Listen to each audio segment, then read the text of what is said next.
Hello everyone, let's start a new chapter solving differential equations. In today's lecture, we will discuss the definition of differential equation, the applications of solving a differential equations, and the different types or the classification of differential equations. So, the definition of differential equation is very simple. It is the equation, any equation which contains a derivative dy over dx in it is known as a differential equation. Okay, so here note, I have taken y as your dependent variable and x as your independent variable. Okay, from now onwards I will be using dy over dx as the derivative. It can be anything like dt over dx. Okay, whenever I write dt over dx, t is dependent variable, x is an independent variable. It can be like uh, dt over small dt. Okay, so the capital T will be temperature, so the small t is your time. Okay, but remember, whenever you write a derivative in the numerator, whatever variable you get, that is your dependent variable, and whatever variable you get in the denominator, that is your independent variable. Okay, so any equation which contains a derivative in it is known as differential equation. Okay, so very simple definition.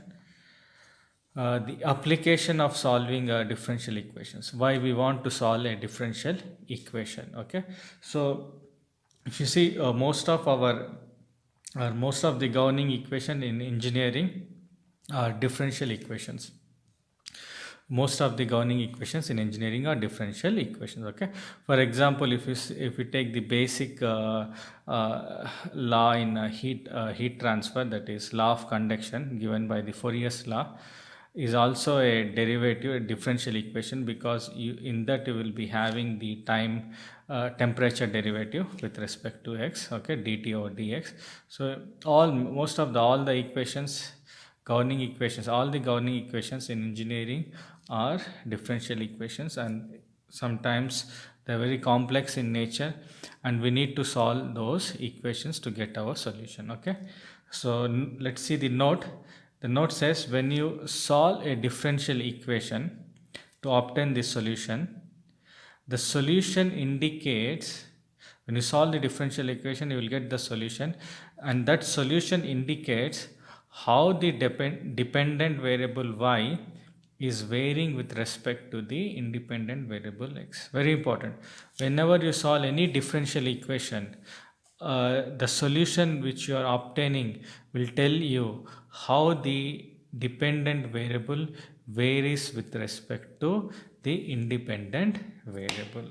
Okay, now let's see the classification of differential equations. The classification of differential equations, abbreviated differential equations as DE, and the differential equations are classified as ordinary differential equations, and we often call it as ODEs, and partial differential equations, and we normally abbreviate it as PDE. Okay, what is an ordinary differential equation?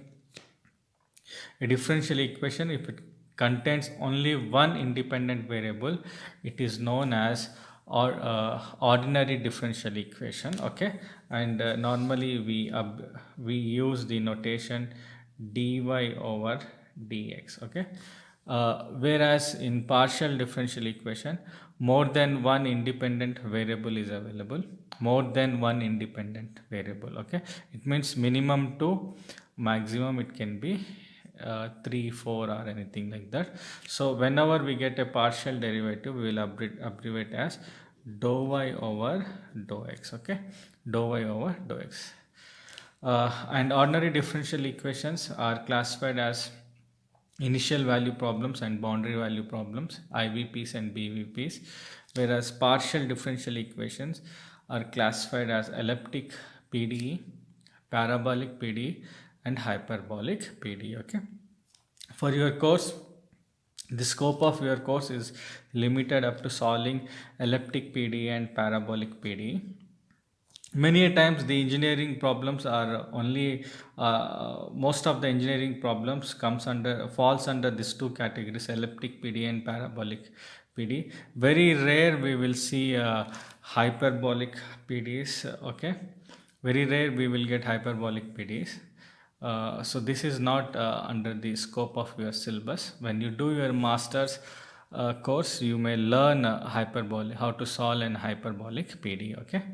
uh, this How to solve partial PDEs or partial differential equations we'll discuss in the later lectures, but for in the coming two lectures we will discuss how to solve initial value problems and boundary value problems. Okay, so the ordinary differential equations are the equations which contain only one independent variable, and these ordinary differential equations are classified as initial value problems and boundary value problems.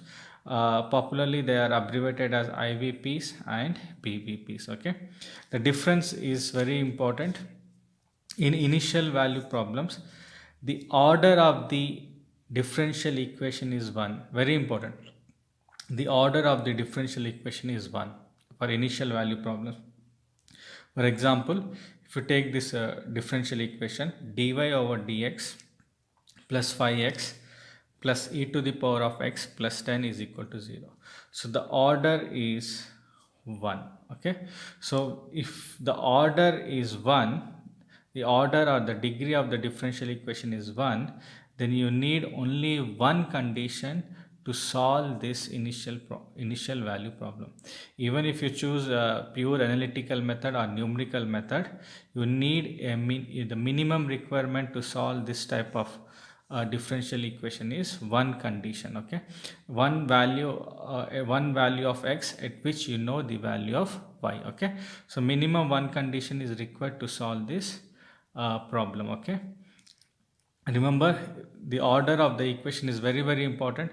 If it is 1, you need one condition to solve the problem. Okay, in boundary value problems, the order of the order of the differential equation is 2. Okay, uh, very often we get only 2. 3 is very rare. Only when you get jerk systems or strong vibration systems, then only the order will go to 3. But normally most of the governing equations in engineering, the order is 2. Okay, so for example, if you see the differential equation d square y over dx square plus 5 dy over dx plus 6x plus 10 is equal to 0. So the order, the highest degree of this differential equation is 2. Okay, so to solve this equation, the minimum requirement is two conditions. You should have two conditions or 2 points in x, that is x1 x2. So at x1 you should know the value of y1, and at x2 you should know the value of y2. Okay, so the order of a differential equation is very important. It indicates how many conditions you need to solve that differential equation. If the order is 1, you need only one condition to solve this differential equation, and if the order of the differential equation is 1, it is known as initial value problem. If the order is more than 1, it is known as boundary value problems, and if the order is 2, you need minimum 2 conditions to solve this differential equation. Okay, next lecture we will see how to solve an initial value problem. Thank you.